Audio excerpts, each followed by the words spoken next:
What is up, guys? Again, NotTheWorst here, bringing another Black Desert online video, and we are taking a look at another silver breakdown. This is for the newly revamped Shultz area. So first, let's cover a couple of the basics. Where exactly is that? You can see here it is this area just east of Sawson's Shultz Guard. It does use the Sawson's node, Sawson Garrison node that's there, and if you can tell that it is now recommended 240 AP. So it is quite a bit higher than it used to be from before in relation to Alta Nova. It is up there. So that's where it's located. Let's take a look at what items drop here. They didn't update the actual amount of AP in this little cliff note thing here at Sawson Garrison Wharf, and this is actually incorrect for what drops here. These Creo weapons no longer drop here. You can actually get to the Heave shoes, and then all four pieces of the Grunnel as far as armor goes. The belt and neck do indeed drop here. This did not see at all. Does not drop, neither do these stones, but the books, Kaffir stones, dust, and black stones do indeed all drop in this area as well. So with that said, let me show you at least how the rotations work. First up, you're going to want your horse here because this place has a lot of those item drops that are going to happen. You're going to have a lot of weight going on. You want a decent amount of inventory space if you want to be here for several hours at a time. I like to park my horse right here. It's next to this big rock here. Nothing touches it, and it's pretty quick to where I was grinding in general, so that you can get back to it and dump your overweight items for the trash loot if you need to in between. I was having to do that when I'd hit about 8,000 trash loot or so. As far as rotation, this place has got pretty much limitless options. These packs of mobs are absolutely everywhere, so you can kind of just find whatever works for you. They also respawn ridiculously fast, like an actual minute or so maybe before the packs all respawn. Personally, I just ran this route. My character's going here. I liked to add in this just because it had a big clump of dudes here, so my pets could loot it 2 or 3 times in each, and then hit this pack, and as you can see, it just kind of makes a circle using the other side of the tents. So the left side would already be killed, and then I'd be coming up the right side and just make my way through to this clump of dudes, and we're basically right back where we started. Very small, very quick. You don't have to use this rotation. You can literally just make up your own and go with whatever you want. That's it right there. They just respawn that quickly. There's tons and tons of areas you could probably work with from here. It's easy to have, if it were busy, which it's not ever, it's easy to have maybe 4 people in the area without interrupting each other at all, just because of how fast the respawns are in general. So that's that. Let me go ahead and cover a couple of things before I pull up the spreadsheet and take a look at how we did, and I'll give you some notes on that. So just a few things to cover. Ecology, we are still kicking the 10% drop rate bonus from the Ecology. As far as node on it, I started my first hour at this with a level 5 node, and then throughout the course of it got up to level 7 from there, so I didn't have a max node at any point for this one, but you know, it was something. Kama Sylvia Blessing was indeed running throughout each time. Pet wise, I do have a full set of tier 4 pets across the board, including the fox dude that gives the item drop rate plus 4% at tier 4, so you know, factor that in for the drops if you want to. And this was also done with a normal loot scroll, the blue loot scroll, not the advanced one. As far as gear used for this, personally, here's my PvE setup, 277 with a black star and a Tet black star Tet Kudum as well. For it, you do not need anything close to that. 261 maneuver is plenty. Even some classes, Guardian can get in here at like 230 because, well, it's Guardian. It's Guardian getting here at 230 and do just as well. You just want to make sure you're one-shotting the packs in general. I will tell you that there is some sort of damage cap. I wouldn't say that it's exactly an AP cap. It works somewhat similar to what I experienced with elite mobs in Valencia. The amount of damage you can do per hit is actually affected by it. Monster damage does indeed affect it. I tried it out a bit, swapping to my Zarka and Nuver setup, which puts me at 294 with these. And the big armored dudes, I actually don't one-shot. They get literally like 2% health every single time when I use Spirit Legacy specifically, whereas they'll die if I put on either one of the other. I can actually run Black Star and Nuver, or Kudum with the Zarka, or both, and it will then kill thanks to the extra monster damage. It also does work if you want to use Beast Drafts, if you find that you're a little bit low for this area in general and want to pick up a little bit extra monster AP to clear them quickly. I was able to get through the packs pretty fast with it, but obviously this gear is definite overkill for what this place requires. If you can do Manshims, you can do this place, and that's pretty much how it operates in general. So let me go ahead and get the spreadsheet up, and I'll talk about my experience grinding through this spot here. All right, so we've got our spreadsheet up and ready to take a look at. The first thing you're going to notice is that I had to separate out Grunnels. Basically the the boots and the helms were, gloves and helms would sell for 250k. The chest piece and boots were selling for 100k.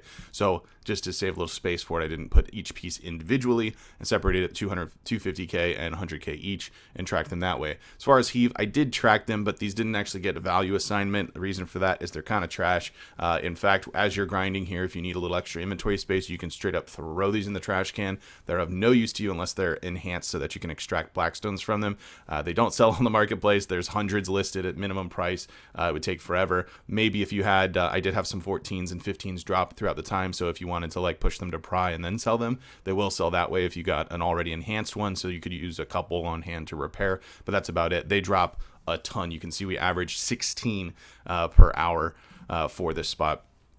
As far as heaves go, Caphras was actually surprising. Before heading to the spot myself, I was told the Caphras drop rate was actually kind of pitiful for it, but averaging almost 9 Caphras per hour alongside almost 17 dust, that's not too shabby in my book at all. You're talking about 12-ish Caphras per hour, which I think is actually pretty decent considering the requirements for this spot. Now, Blackstones, I did end up averaging 75 Blackstones, but to keep in mind with this, a lot of this was driven by enhanced gear. In fact, this year, this one that was at 31 was the only hour I didn't have a single piece of enhanced gear drop. So each one of these that did drop, I was just extracting from Blackstones. Ideally, you would probably want to sell like plus 15s or 14s, especially like plus 15 Grunnels. There's no reason not to just go with a low stack and slap it to pry and then sell it for 30 some odd mil. You'll definitely get a little extra money out of it that way. Just for simplicity's sake, I went ahead and counted them all as extracted Blackstone amounts to keep it kind of uniform there. Trash loot, obviously it got a little bit better as I continued throughout the hours, just kind of getting used to what rotation I was doing, kind of improving them a bit. Got up to about 12,000. I would imagine maybe 12.5 is about cap for this. Again, this is with a normal loot scroll and no Agris buff applied. So yeah, I could maybe 12.5 or so would do the trick. The trash loot's actually worth 45.20, and that's kind of what makes this place the money in general. You end up with 50 to 60 mil trash loot on a loot scroll here. That's half the money that you're making just straight up on trash loot alone, which is kind of what does it. There's no real rare drop that's you're kind of gunning for, so to speak. Moving on, petals. This was actually a little bizarre to me. Petals have always had, throughout all of these videos, pretty much a once every 2 hours average. I mean, every single place I've done these videos, it kind of comes across with that without any like other results. And I actually ended up averaging over 1 petal. It's just something to note because I've actually never seen that before. It's possible that if I did a full 20 hours, maybe that would have evened out and it was just like the most ridiculous luck, but I'd never, ever seen 4 petals drop. And I've done a lot of these. Obviously, it's always possible. You just don't see it happen that often. Neck drops, I actually got 2 of them. These were actually done from the boss that spawns, which I'm going to go ahead and show a clip of right here. And this guy spawns just randomly. There's no rhyme or reason to it. Sometimes he spawned 3 times in an hour, and sometimes he didn't spawn at all in a particular hour. But yeah, so I got next. It happened to drop off him. They do drop off the normal mobs as well. Now, this item currently is at 29 mil a piece on the market. I fully expect that to drop. So if you're watching this video a few months after it was originally uploaded, that's probably back down to normal around the 10 mil price they should be. The reason they were inflated is we had a new journal that was released that requires you turning in an enhanced neck piece for part of the journal. So for the time being, these are up in price, which makes this a good time to go ahead and grind this spot. The belts are completely worthless. You're just going to smash these together for, try and get duo on 0 fail stacks. They don't sell. They don't do anything for you. And then you've got book drop rate, which is actually pretty good, averaging 13 per hour. Coins were completely irrelevant. I just had an extra category there.